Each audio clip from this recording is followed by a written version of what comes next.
Merhaba arkadaşlar, ben Elif Pirenvise, bebeğim örgülerim örgü kanalıma hepiniz hoş geldiniz. Bugün yine sizlerle birlikte çok güzel bir yelek çalışması yapacağız. Şirin mi şirin kız bebekler için ortalama 1 yaş büyüklüğünde, adı da Şirine yeleği diye adlandırdığımız yeleğin çalışmasını yapacağız.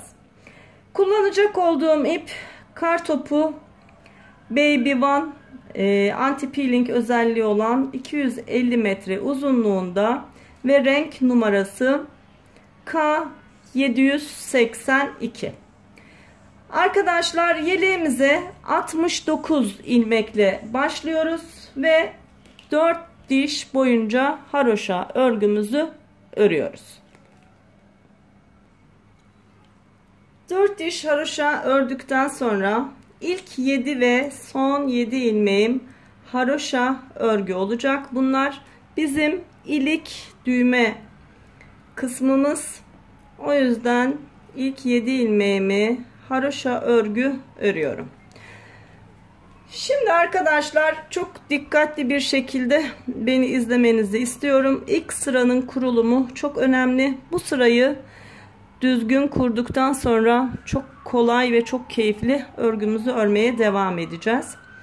Örneğimizi kurarken arkadaşlar 7 haroşa ilmeğimden sonra bir düz örüyorum, bir doluyorum, bir düz örüyorum, bir doluyorum, bir düz örüyorum ve bir ters örüyorum.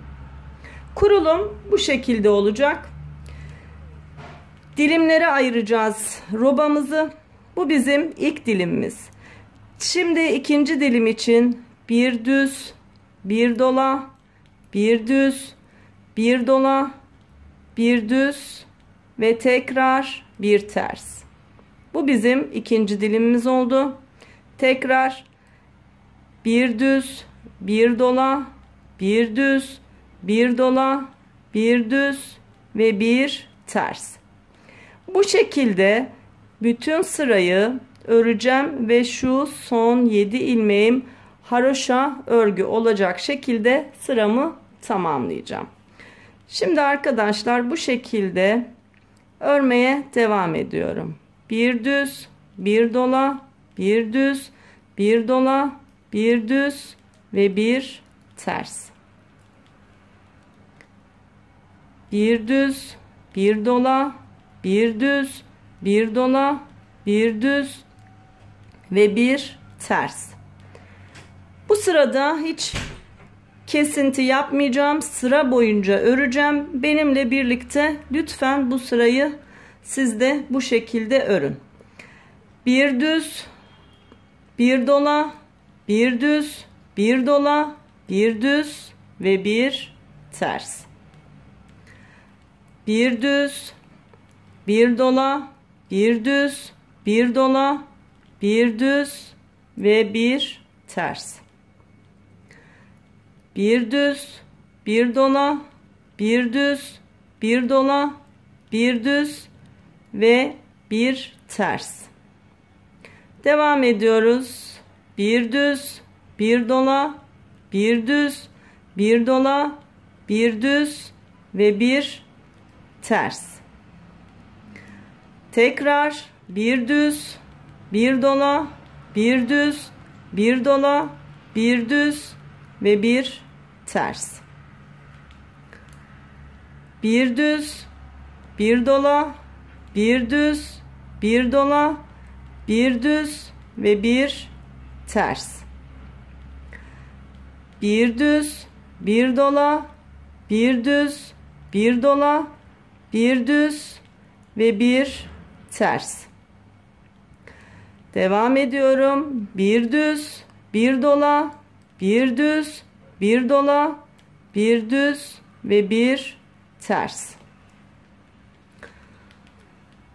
Son kez arkadaşlar, bir düz, bir dola, bir düz, bir dola ve bir düz. Ters yapmıyoruz çünkü ters bizim dilim aralarımızdaki çizgimiz oluyor arkadaşlar. son düzümüzden sonra 2, 4, 6, 7 ilmek olan ilik düğme kısmımıza geldik.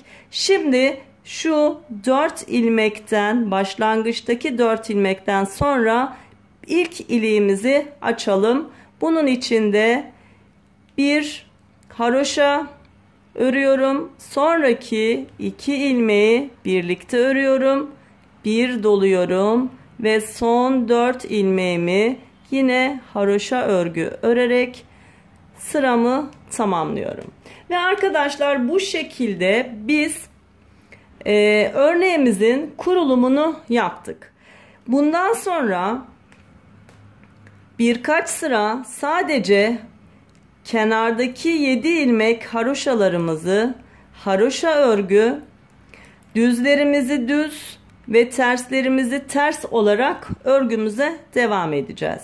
Şimdi ön yüzde düz ördüğüm örgülerim arka yüzde ters ilmek şeklinde örüyorum.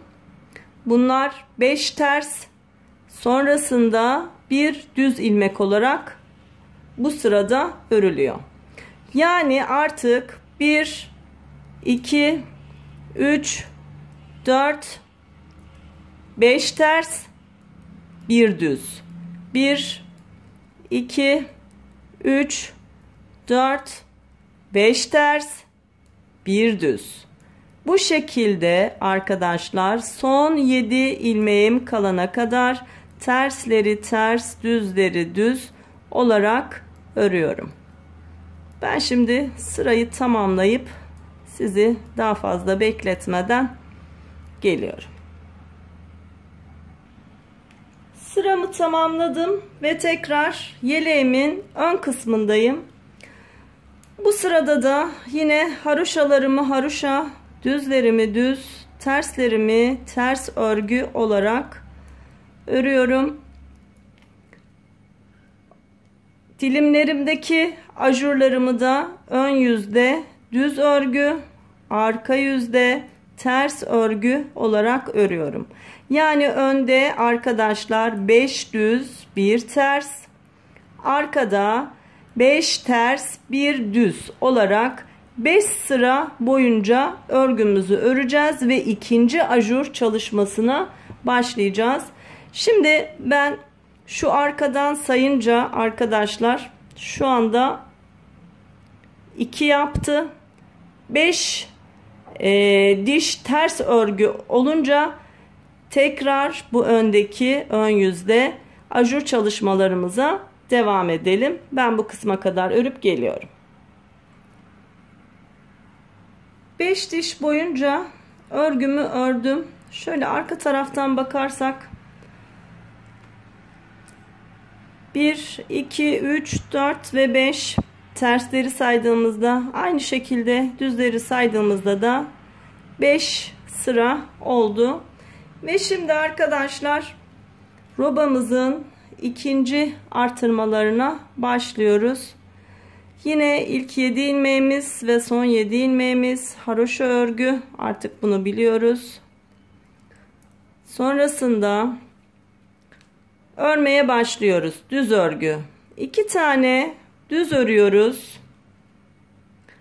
Şu aradaki ajurların arasında olan bir ilmeğimiz var arkadaşlar. Şu ajurla birlikte bakarsak şöyle şerit halinde bu ilmeğimiz devamlı devam edecek aynı sıralamada.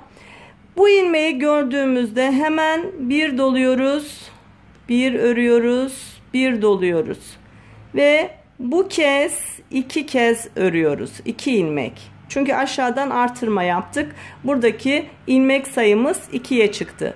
Sonrasında yine bir ters. Bu terslerimizde bizim dilimlerimizin ayrım yerleriydi. Toplamda 14 adet dilimimiz var. Bu ters örgüyle dilim ayrımlarını yapıyoruz ve tekrar diğer dilim için 2 düz örgümü ördükten sonra ajurlarımı gördüm, aradaki tek ilmeğimi gördüm ve doluyorum, bir örüyorum, doluyorum ve 2 tane ilmeğimi tekrar örüyorum. Bu sırayı da bu şekilde örerek ikinci sıra ajur çalışmamı tamamlamış oluyorum. Sonrasında yine düzleri düz, tersleri ters örgü örerek 5 sıra daha örmeye devam ediyorum. 5 sırayı tamamladıktan sonra 3. kez ajur çalışması yapacağım.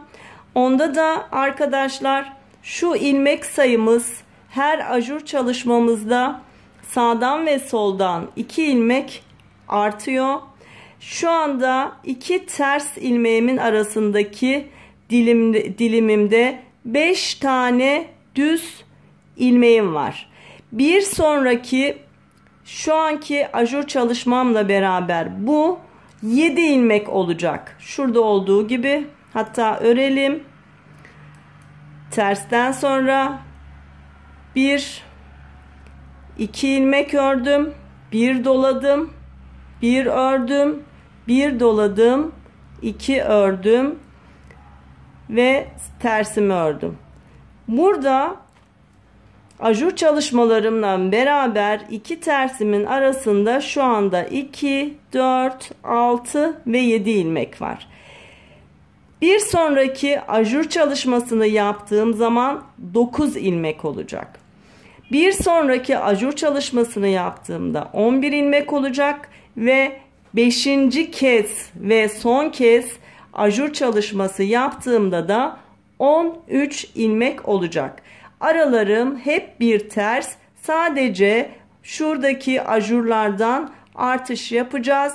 5 sırada bir bu çalışmayı tamamlayacağız. 5 ajurdan sonra arkadaşlar bizim artık roba çalışmamız sona erecek ve kol çalışmasına başlayacağız. Ben şimdi bahsettiğim kısımları arttırarak ajur çalışmamı 5 sırada bir yaparak geliyorum. 5 sırada bir aynı çalışmayı yaparak toplamda 1, 2, 3 ve 4 kez artırma yaptım. Yeleğimin dilimleri daha belirgin oldu. Şöyle gördüğünüz gibi aradan giden hep ters ilmeklerim. Şu da ajurlarımın arasında hep tek giden düz ilmeklerim. Sağda solda artışlarım oldu. Dilimlerim büyüyerek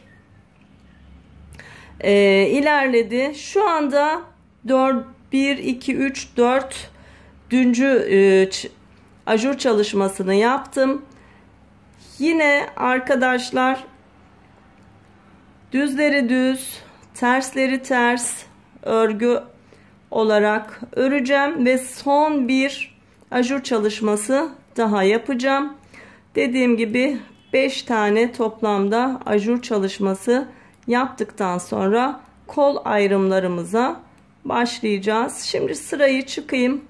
Şöyle robamızı masamızın üzerine sererek daha detaylı bir şekilde görelim.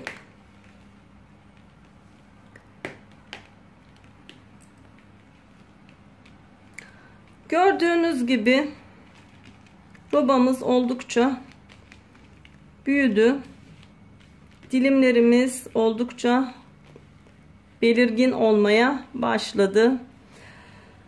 1, 2, 3, 4 ajur çalışmam var. Şimdi 5 sıra örgümü ördükten sonra 5. ajur çalışmamı yapıp geliyorum. 5.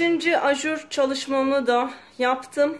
Sonrasında 3 sıra örgümü ördüm. Yani şöyle arkayı çevirdiğimizde ters örgülerimizi sayarsak 1, 2, 3 sıra ördüm. Şimdi kol ayrımlarını yapacağız arkadaşlar.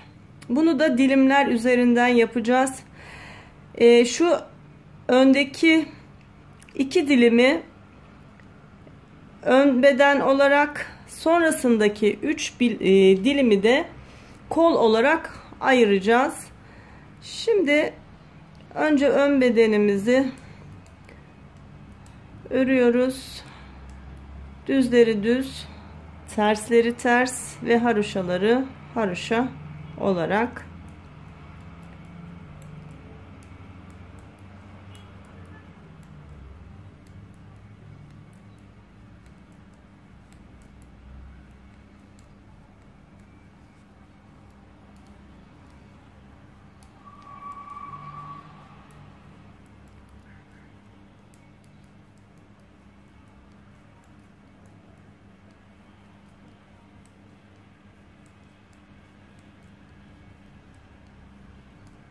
Evet, ilk iki dilimimi ördüm. Burası benim ön bedenim. Şimdi şuradan şuraya kadar olan 3 dilimim var. Bu da benim kolum olacak. Kolumu örerken arkadaşlar şu aradaki tek bir ters ilmeğim vardı. Onu da koluma dahil ediyorum ve 3 ilmek ters örgü örüyorum. Bir doluyorum ve bir düz ilmek örüyorum.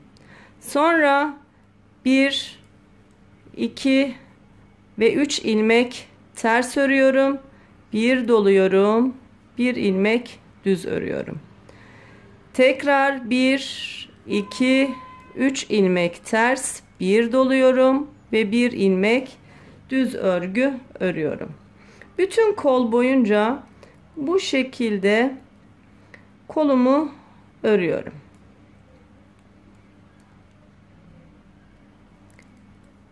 Bir, iki, üç ters, bir doluyorum ve bir kez düz örgü örüyorum. Sonra 1, 2, 3 ilmeğimi ters örüyorum. Bir kere doluyorum ve bir ilmek düz örüyorum. Tekrar 1, 2, 3 ilmek örüyorum. Bir doluyorum ve bir ilmeğimi düz örüyorum. Sonra 1, 2, 3 ters, bir dola, bir düz. 1, 2, 3 ters, bir dola, bir düz. 1, 2, 3 ters, bir dola, bir düz. Ve arkadaşlar 3. dilimin sonunda yine şu aradaki ters ilmek de dahil olmak üzere 3 tane ilmeğim kalıyor. Bu son 3 ilmeğimi de yine ters örgü olarak örüyorum.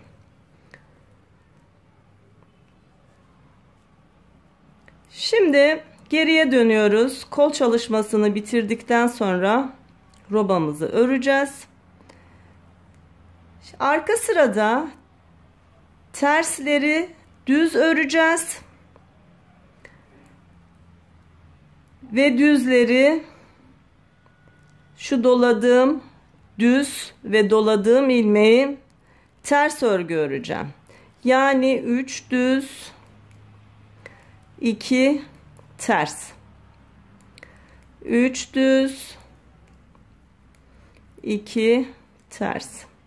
Bu sırayı bu şekilde düzleri düz, tersleri ters olarak örüp tamamlıyorum. Bu bizim fırfır çalışmamız oluyor arkadaşlar. Volan çalışmamız oluyor. Yeleğimizin kolları ve eteği bu şekilde volanlı, hoş bir görüntüye sahip olacak.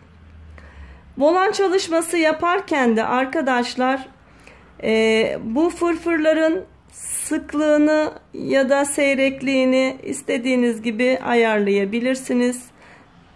Ben bir yaş yelek için bu kadar sıklıkta volan yapmayı uygun buldum. Daha sık ya da daha seyrek yapmak isterseniz siz o şekilde çalışabilirsiniz. Evet, son 3 düzümü ördüm, tekrar geriye döndüm. Şimdi arkadaşlar Yine 3 tersimi yeleğimin ön kısmındayım. Ördüm. Tekrar bir doladım. Bu sefer 2 düz ördüm. 3 ters ördüm. Bir doladım. Bir alttaki olan ajur çalışmasını yaptığım için bu sırada 2 düz ilmeğim oldu.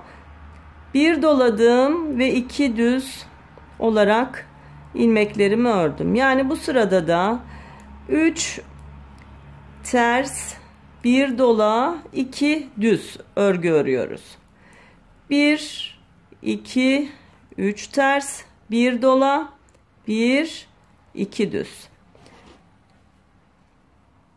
Tekrar 1 2 3 ters, bir dola ve 1 2 düz. Tekrar 1 2 3 ters, bir dola, 2 düz. Arka sırayı da arkadaşlar yine 3 ters ve 3 düz ilmek olarak örüp geri geleceğim. Şimdi ben sizin zamanınızı almak istemiyorum. Arka sırayı da örüp tekrar geliyorum. Arka sıramı da düzleri düz, tersleri ters örerek geldim. Arkadaşlar şöyle yakından bakarsak şu artırma yerlerimiz belli oluyor. 2 kez artırma yaptık. Bunu toplamda 5 kez yapacağız ve sonrasında kolumuzu keseceğiz. Yine 3 tersle başlıyorum. 1 doluyorum. 1 2 3 düz örüyorum bu kez arkadaşlar. Her sırada bir ilmek artmış oluyor düz kısımlarda. Tersler hep 3 ters, fakat düzler her sırada bir dolama yaptığımız için birer tane artıyor. Şimdi son kez gösteriyorum. 3 tersten sonra doluyorum ve 1 2 3 düz örüyorum. Bir sonraki sırada 3 tersten sonra bir dolayacağım ve 4 düz öreceğim. Ondan sonraki sırada 3 ters örüp bir dolayacağım ve 5 ters öreceğim. Arka sırayı 5 düz öreceğim ve arka sırayı düzleri düz, tersleri ters örerek döneceğim ve kesim işlemine başlayacağız. Şimdi ben artırmalarımı 5'e tamamlayıp geliyorum. 5. kez ajur çalışmamı yaptım. Arka sırada düzleri düz, tersleri ters ördüm ve gördüğünüz gibi çok güzel bir fırfır çalışması oldu, pile çalışması oldu. Şimdi arkadaşlar örgümüzün düz tarafından örerek kesme tekniğiyle kolumuzu kesiyoruz. Bunu nasıl yapıyorduk? Düz olarak örgümüzü örüyorduk. Bir arkadaki ilmeği öndeki ilmeğin üzerinden geçiriyorduk. Örüyorum, arkadaki ilmeği üzerinden geçiriyorum. Örüyorum, arkadaki ilmeği üzerinden geçiriyorum. Arkadaşlar sıkı bir kesim yapmamaya dikkat edin. Çok bol da olmasın. Böyle esnek, güzel bir kesim işlemi olsun. Şimdi birkaç ilmek kestikten sonra ben kendi kestiğim kısmı size göstereceğim. Ne bol ne sıkı ama esnek, güzel bir kesim işlemi gerçekleştiriyorum. Şöyle gördüğünüz gibi gayet düzgün. Şimdi sıra sonuna kadar ben kesme işlemi yapıp geliyorum. Son 2 ilmeğimi de keserek kol çalışmamı bitirmiş oluyorum. Şu son ilmeği bir kez daha örüyorum arkadaşlar. Ve şimdi tığımın yardımıyla şu kolumu birleştirerek alt bedene ineceğim. Normalde bunun birçok arkadaş kesip Daha sonra iğneyle dikiyor. Fakat ben düğümlü el işi sevmediğim için Selanik hırkamda da aynı işlemi yapmıştım. Şimdi burada da aynı işlemi yapacağım. Arkadaşlar, kaydırma tekniğiyle birlikte kolumun fırfır kısmını birleştirdim. Bir taraftan, diğer taraftan ilmeklerin arasına girerek kaydırıyorum. Yaptığım işlem bundan ibaret. Gördüğünüz gibi altta da çok düzgün bir hat oluşuyor. Aşağıya kadar bu şekilde çalışacağım. Kolumun bir tarafındaki volandan, diğer tarafındaki volandan kaydırma tekniğiyle, tığımın yardımıyla birleştirerek aşağıya kadar indim. Şöyle bir bakayım. Bu yeterli arkadaşlar. Ve ilmek olarak şişime taktım arkadaşlar. Gayet düzgün oldu. Gördüğünüz gibi şöyle kolumuzun iç kısmı ve bu tarafı. Şimdi kol çalışmamızı tamamladık. Bu arada yeleğimizin volanlı kısmı, gördüğünüz gibi fırfırlı kısmı çok güzel, çok kibar oldu. Bu 3 ters bir dola kol için oldukça yeterli. Dediğim gibi bunu daha sıkı da yapabilirsiniz. İşte 2 ters bir dola yapabilirsiniz. 1 ters bir dola yapabilirsiniz. Daha sık, daha fırfırlı bir çalışma isterseniz. Fakat bebek örgüsü olduğu için arkadaşlar, ben çok ağır ve bebeği yoran örgüler örmeyi sevmiyorum. Hem kullanışlı, hem hafif, hem de görüntü olarak göze hoş görülen örgüler olmasına dikkat ediyorum. O yüzden özellikle 3 ters 1 düz olarak volan çalışmamı yaptım. Şimdi arka bedenimde var olan ilmeklerimin düzlerini düz, terslerini ters örerek diğer kolda aynı çalışmayı yapacağım. Fakat diğer kola kadar birlikte örelim istiyorum. İlk sırayı tekrar sizinle paylaşmak istiyorum. Anlaşılmaya bir yer kalmaması adına.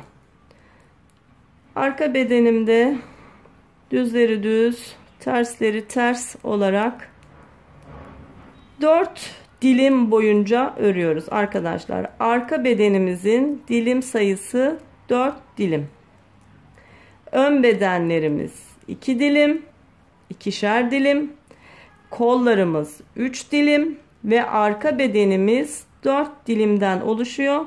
Zaten robamızın kurulumu da 14 dilimden ibaret.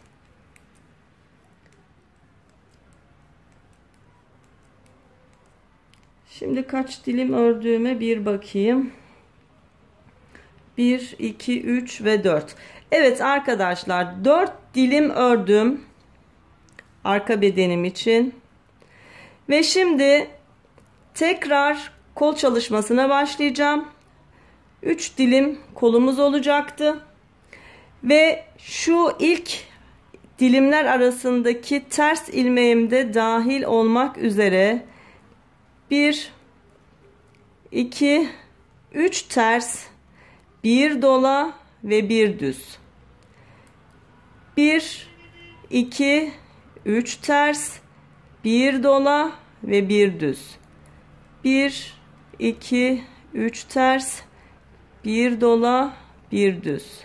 1, 2, 3 ters, 1 dola, 1 düz. 1, 2, 3 ters, 1 dola, 1 düz. 1, 2, 3 ters, bir dola, bir düz. 2 dilim ön beden olana kadar bu şekilde devam ediyoruz. Son bir dilimimiz kalmış. Onu da birlikte yapalım. 1, 2, 3 ters, 1 dola, bir düz. 1, 2, 3 ters, 1 dola, bir düz. 1, 2, 3 ters, 1 dola, bir düz. Son birkaç ilmeğim bitiyor.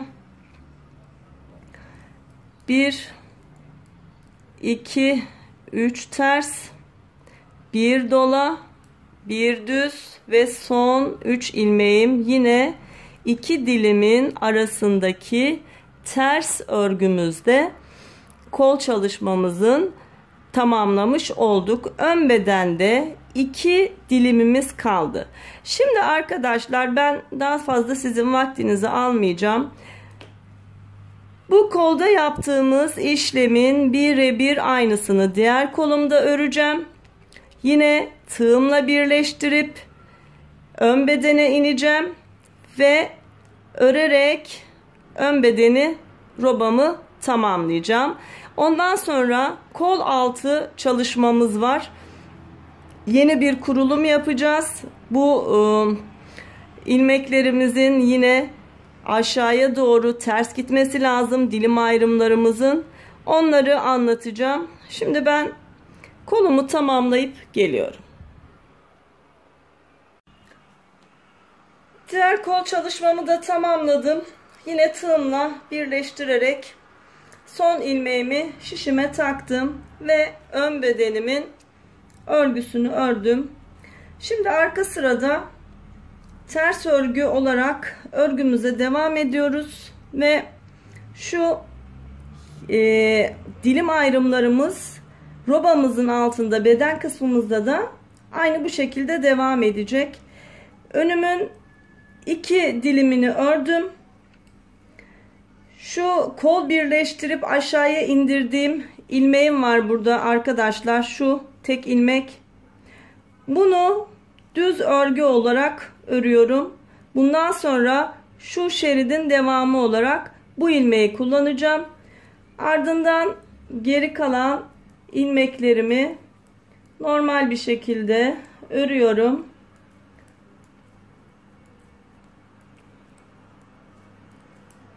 Diğer kolumun altında da tek ilmeği düz örgü olarak öreceğim. Bu sırada ters örgülerimin sayısı 13 ilmek. Şimdi tekrar bir sayayım arkadaşlar. 2 düz ilmeğimin arasında arka tarafta 2, 4, 6, 8, 10, 13 ilmek tersim var. Ön tarafta bu tersler 13 düz, aradaki iki kenardaki dilim ayrımları da birer ilmek ters örgü oluyor. Şimdi diğer kolumun altına kadar öreyim. Orada da ayarlamamızı yapalım. Sonrasında çok kısa bir anlatımla, vaktinizi çok fazla almadan bundan sonra neler yapacağımızı anlatacağım. Ve ben yine belli bir kısmını örüp geleceğim. Şimdi son arka bedendeki dilimi sayıyorum. 2, 4, 6, 8, 10, 13 ilmek ters. Şu kolu birleştirerek tığın yardımıyla aşağıya indirdiğim ilmeğim düz. Ve sonrası 2, 3, 4, 5, 6, 7, 8, 9, 10, 11, 12 ve 13. 13 ters. Bir düz, 13 ters ve ilik düğme kısmımın 7 ilmek haroşası. Arkadaşlar, yeleğimize başladığımızda ilk 4 diş haroşadan sonra ilk iliğimizi açmıştık. Bundan sonraki iliklerimizi 13 diş haroşa arayla açacağız. Lütfen ilik açmayı unutmayın. Sırayı takip edin. Şimdi arkadaşlar, bundan sonra ne yapacağımıza gelelim. Bu ajur çalışmamız aşağıya doğru bir miktar daha devam edecek. Fakat bu iki ajur arasındaki mesafeleri açarak örgümüze devam edeceğiz. Yani şu arka tarafımızda saydığımızda 5 ters örgü arayla ajurlarımızı yapıyorduk ya. Şimdi 9 ters, 11 ters, 13 ters gibi aralıkları açarak ilerleyeceğiz. Evet arkadaşlar, kol çalışmamızdan sonra yeleğimizin beden çalışmasına başladık. Robamızın artışlarında ajur çalışmalarımızı şu arkadan saydığımızda 5 ters örgü arayla yapıyorduk. Sonrasında 7 ters, 9 ters, 11 ters ve 13 ters arayla ajur çalışmalarımı yaptım.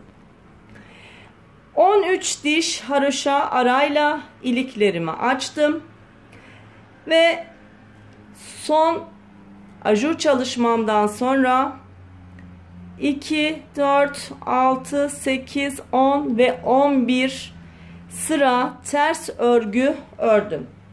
Şimdi yeleğimizin etek kısmında tıpkı kolumuzda yaptığımız ajur çalışmasının, fırfır çalışmasının aynısını yapacağız. Fakat ilk 7 ilmeğimizi ve son 7 ilmeğimizi yine haroşa örgü öreceğiz. Şimdi ilk 7 ilmeğimi haroşa örgü ördüm. Bir doladım. Bir düz ördüm ve 1 2 3 ters örgü ördüm. Tekrar bir doladım. Bir düz ördüm. Sonra 1 2 3 ters ördüm. Bir doladım. Bir düz ördüm. Sonra 1 2 3 ters örgü ördüm. Bu şekilde sıra sonunda 7 ilmek haroşa kalan kısmıma kadar örgümü devam edeceğim. Ardından tıpkı kolumuzda yaptığımız çalışmanın birebir aynısını uygulayacağım. Sonrasında da yeleğimizi tamamlayacağız. Şimdi ben bu fırfır çalışmasını tamamlayıp geliyorum.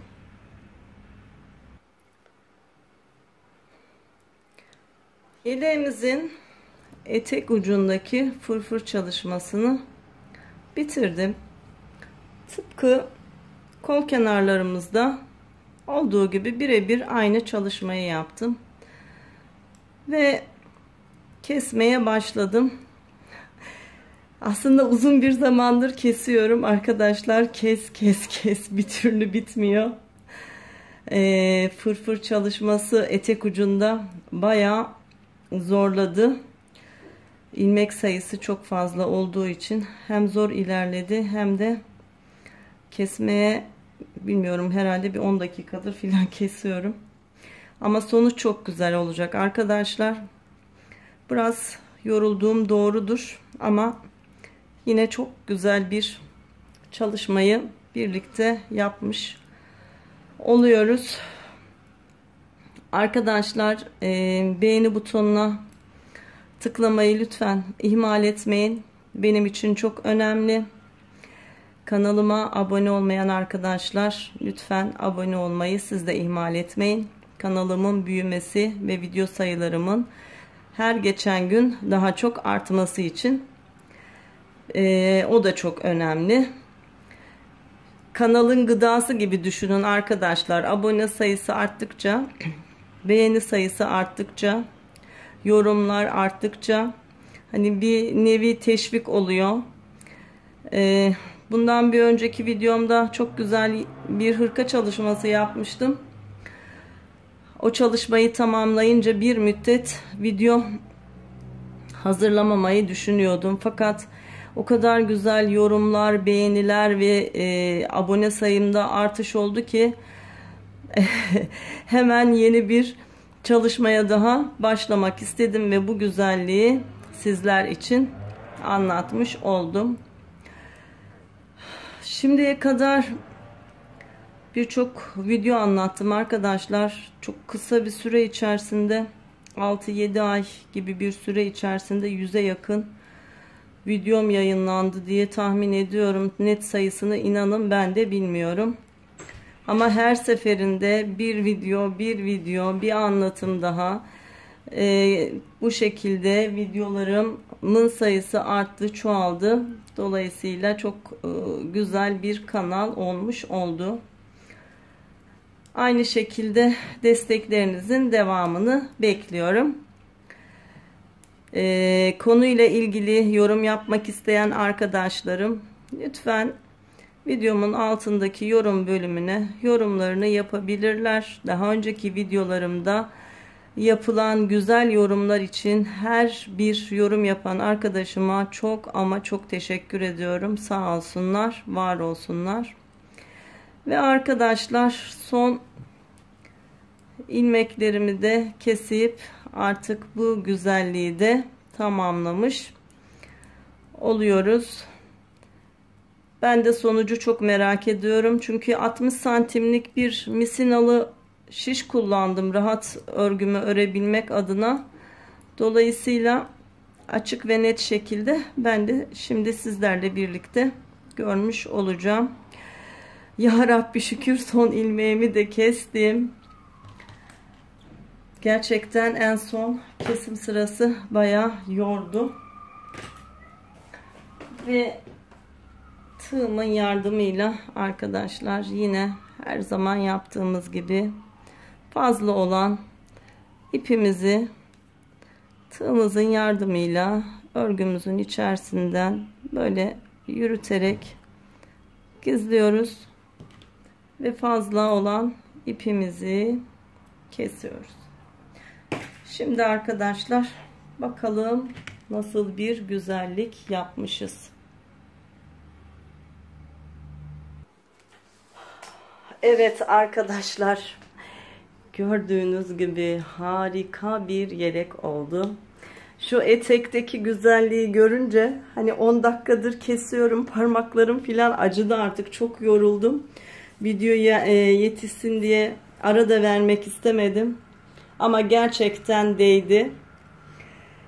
Örecek olan arkadaşlarıma şimdiden kolay gelsin. Arkadaşlar 1 yaş hatta 1,5 yaşa kadar giyilebilecek ölçüde, hemen şu omuzdan olan uzunluğu söylüyorum, 34,5 santim. Gayet uzun ve gayet güzel. Ve en olarak da 28,5-29 santim. Şu yakayla kol arasındaki uzunluk şuraya kadar 15 santim. Ve arkadaşlar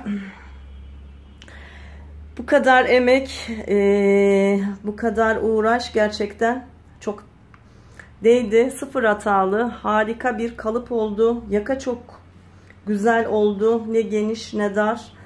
Kollar, koldaki fırfır çalışması, etek ve etekteki fırfır çalışması bence çok uyumlu oldu. Hepsi kararında oldu. Ben çok beğendim. Örecek olan arkadaşlarıma şimdiden kolay gelsin. Hepinizi çok öpüyorum. Sevgiyle kalın.